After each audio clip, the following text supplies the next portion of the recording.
Hey, what's going, y'all? It is yours truly once again. Welcome back into my range.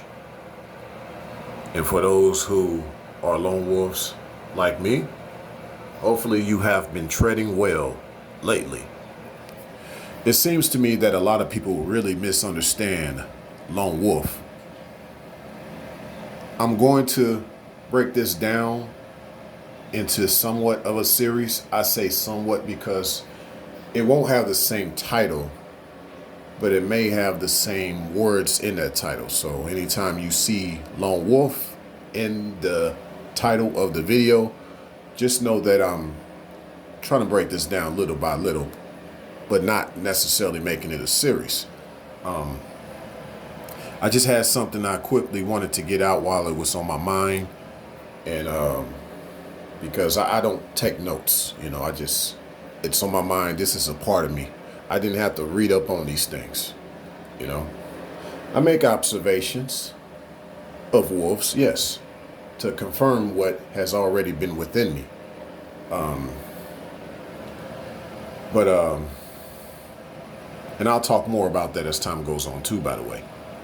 But yeah, many people misunderstand lone wolf. First of all, as I have said in many videos before up to this point, lone wolf is not Sigma. Lone wolf and Sigma are not the same thing at all. See, oftentimes when you get around this thing called Sigma, it's based on you being a rebel, whether a rebel with a cause or a rebel without a cause. Lone wolf, an actual lone wolf as well, lone wolf has never been about being a rebel. Even if you look at an actual lone wolf in the pack. See, the lone wolf in the pack, he's not being rebellious. His time will one day come for him to disperse from the pack. Wolves naturally are dispersive. Gray wolves are some of the only few wolves in the world that actually live in packs, just as lions are one of the only few big cats in the world that live in a group called a pride. But a lot of people don't think about it that way. We misunderstand that pack life is not the same as group life or societal life. True thing has been that we have learned a lot of our social structures from looking at wolves, but in essence, a lot of that has been modified based on dogs. So you can look at dog culture as just a modification of wolf culture. Hence, humanity has adapted a lot of dog culture for society. But pack structure and wolf culture is not the same as dog culture or society or humanity. See, when packs get together in wolf culture, it's just a bunch of lone wolves getting together to start a family. That family was originally comprised of a lone wolf that met a lone wolf male, a male lone wolf meeting a female lone wolf, and they started a pack together. And in time, they grow old together. And they end up the ones watching after the next generation of lone wolf male and lone wolf female. Those two new lone wolf pairs, the new generation, more than likely are the previous generation of grandchildren per se.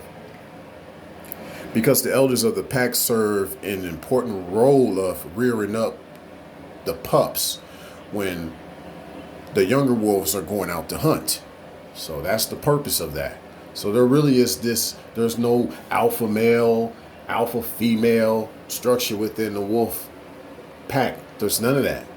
But getting back to what I want to say as far as how lone wolf is misunderstood, a lot of things I think people have tied to this thing with Sigma has been just this whole thing of, I guess, you not fitting in and you have to stand out and do your own thing. But what you get really is not a lone wolf. You get a wolf that comes from a pack of loners. All those wolves are dispersive. They're naturally dispersive. Most wolves, most species of wolves around the world are solitary by nature.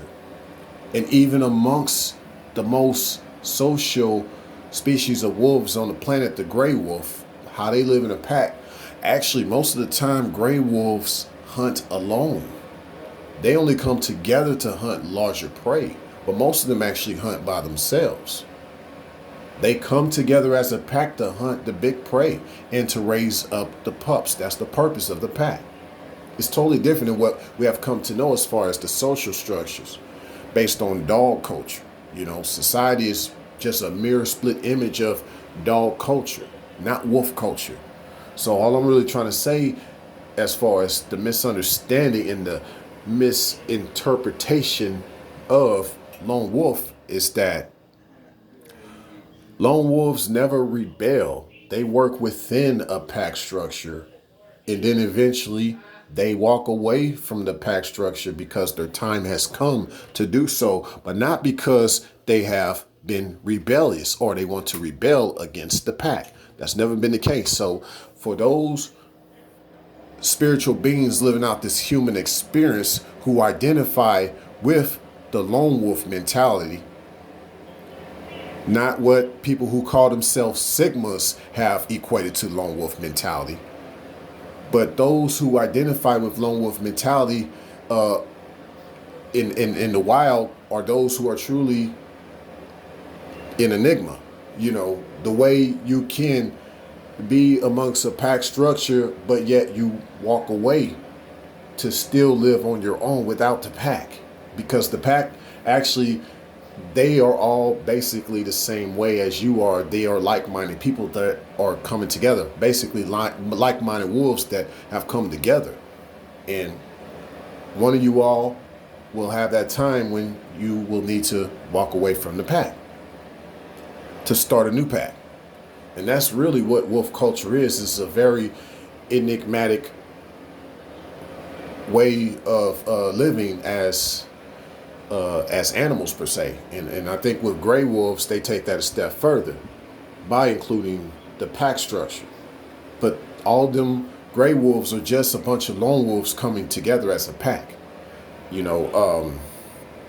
But yeah, amongst individuals who have this same type of lone wolf mindset, the one of truly being enigmatic, one that was never of being rebellious, you never rebelled against the pack or society or the way it's been structured and things like that. You find your way to work your way up in society, because if you represent the truth, you shall stand the test of time. You never had to rebel against those things that are around you. You just work your way through it, like maneuvering through the matrix, you know. And then that's how you stand the test of time. You never walk away from society. You know, in many ways, society revolves itself around you as you move through it. You never had to step away from it and be outside of it. You never had to be outside the hierarchy. You never had to be outside of society.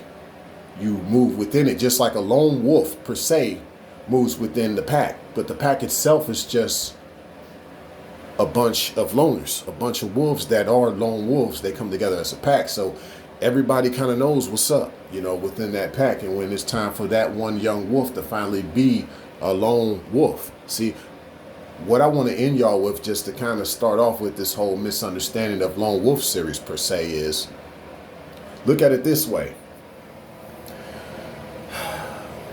You only get the term lone wolf because there's only a lone wolf that's away from the pack. One day he will go back to that pack, or he's going to start his own pack. Think about it that way. It's not to say that being a lone wolf is anything special. Wolves are special, especially the ones that develop a pack, you know, to breed more wolves that know how to get out here and do things on their own. You know, a lot of other places in the world, most places where wolves reside, they don't need a pack structure because there's not enough large game to have a pack structure. But even if there was, they would just be a bunch of lone wolves getting together. There's no hierarchy, just as you see with gray wolves. I've mentioned before in the video that I've since deleted that you may somewhat see a sense of hierarchy amongst wolves depending on the time and season of the year. And that's only because within that pack, wolves have realized which wolf was good at one thing versus which wolf was good at another thing within that pack, and everybody served their function, especially in regards to taking down prey, large prey, you know? But for the most part, wolf packs are based on a family structure, not a hierarchical structure. You know, that's no different than if y'all in a family and the light goes out in the house, you're going to call on your cousin that lives in that same house with y'all to fix that electrical problem. Think about that as far as the way wolf packs run. You know, there's no true hierarchy amongst wolves. A lot of this has been misunderstood, and that's why yours truly is here to break this down from my lone wolf perspective. Many more videos like this to come. Signing out.